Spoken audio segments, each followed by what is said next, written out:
Hey, it's me, Morgan Lee, and here we are in my tiny ass kitchen. Today, I'm gonna make a dish that I find super luxurious, so delicious, and it is French style soft scrambled eggs. I'm super excited because I'm gonna incorporate a little bit of fresh baby arugula from the garden, and I'm about to go pick it now, so come with me.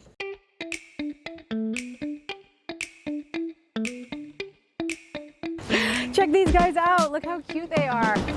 A few little pieces. So we have our baby arugula from the garden. Oh my gosh, even just from clipping the stems, it smells so fresh and peppery. That's the best thing about growing vegetables at home is they are, first of all, at their absolute freshest, and second, they have so much more pungency and aroma because of their freshness. We have our baby arugula, we have 3 eggs. I'm making this dish as something you can try for dinner. So it's gonna be a bit of a larger portion, but if you wanna make something smaller, use 2 eggs. If you want this to be lunch or brunch or breakfast. A little bit of Parmesan cheese for the end, and just a tablespoon of cold butter, salt and pepper and salt. Oh, and make sure that you have everything ready because this dish cooks very quickly and timing is super important. So you really want to have all your mise en place set up before you start. And that's it, let's get going. The other thing that I have set up is I've put my pieces of toast under the broiler. The broiler is not turned on. Well, if you have a toaster, then by all means throw your slices in the toaster, and then I'll let you know you really want to start toasting them halfway through the recipe. In my tiny ass kitchen, I don't have a toaster because I don't have very much space, so I have my toasts under the broiler. A cold pot, small.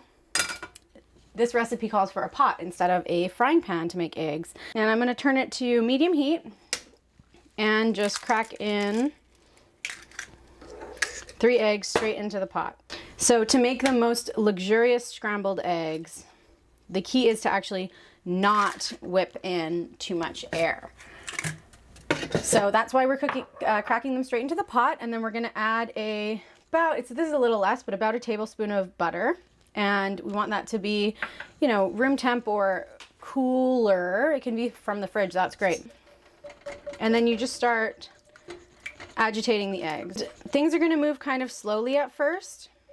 And that is the key, is to control the heat, control the temperature. And that's actually, other than adding a little bit of richness and some nice flavor, that's what our butter is going to do. Because the butter melts at a lower temperature than eggs cook at. So your little floating butter in here, this is gonna be your clue about when your eggs are gonna start cooking. The important thing is to just keep an eye on this and keep it moving. If you are attentive, you can also feel with your little spatula that things are starting to thicken up. Once the butter has melted, you can turn your broiler on or you pop those toasts down in your toaster. And you can start to see, now that the butter's gone, you can start to see pieces of egg that are starting to coagulate. They're starting to cook, and that's what we want, obviously. But we don't want them to cook too quickly, and we want to have these little tiny small curdles that are going to feel really luxurious on the palate, really soft.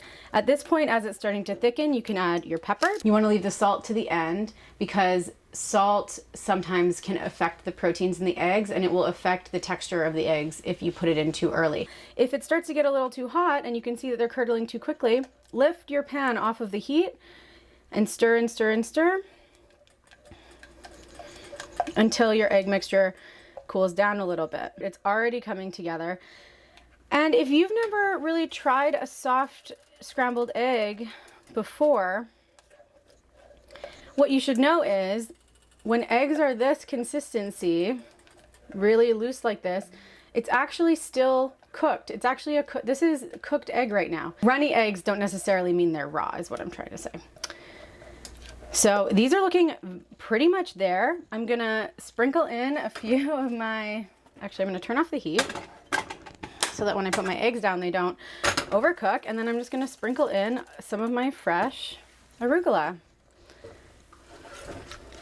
And just fold it in and let it wilt. And adding the vegetable right at the end, vegetable or herb, you could add chives, you could add whatever you want, at the very end is actually going to help with making sure your eggs don't overcook, because that's going to absorb some of that heat. So here they are, our luxurious, so creamy, so delicious. Now we're going to season it up. A little bit of salt, and then just for something extra special, and because arugula and Parmesan go so well together, I'm just going to add a tiny bit of Parmesan in case you like cheese on your eggs. There you go.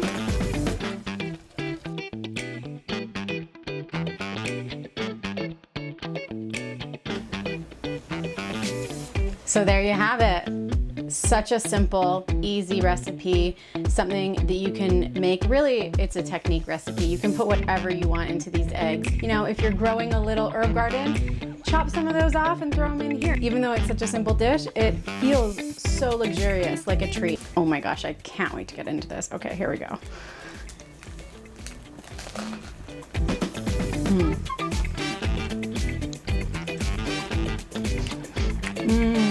Okay, look at that. They're perfectly cooked.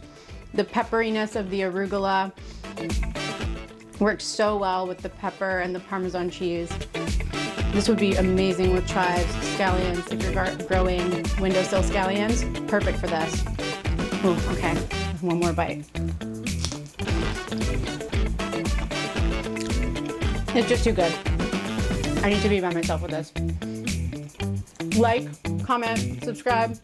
Tell me if you make it. Send me pics.